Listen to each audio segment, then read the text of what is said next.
வேற கட்சியோட நீங்க ஒப்பிடவே முடியாது. விஜய் வந்து இன்னும் எலெக்ஷனை ஃபேஸ் பண்ணணும், அவரோட ஓட் பர்சன்டேஜை காட்டணும். இப்ப விஜய் யாரோட ஒப்பிடணும் தெரியுங்களா? விஜயோட தான் ஒப்பிடணும்.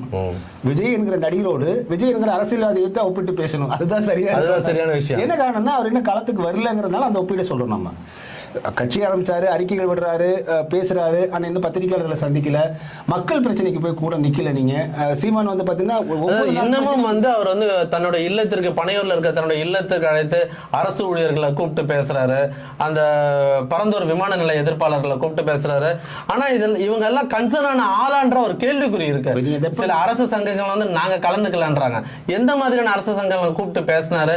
அதாவது கரெக்டான ஒரு ப்ராப்பர் வேலை போறாரா இல்லையான்னு தெரியல. இதெல்லாம் முதலமைச்சர் ஆனதுக்கு பிறகு செய்ய வேண்டிய வேலைகள். இவர் இப்பொழுது முதலமைச்சர் தன்னை நினைச்சிட்டாருன்னு தெரியல. அது கூட இருக்கிறவங்க ஏத்தி விடுறாங்க. என்ன சொல்றாங்கன்னா கூட்டம் வந்து நான் என்ன கேட்கிறேன்னா, கூட்டம் வந்துடும் அவருக்கு வந்து இந்த சிஆர்பிஎஃப் அந்த ஒய் பிளஸ் கேட்டா, ஒய் பிளஸ் கொடுத்துருக்காங்க. கூட்டம் வந்துருங்கிறதுக்காக நான்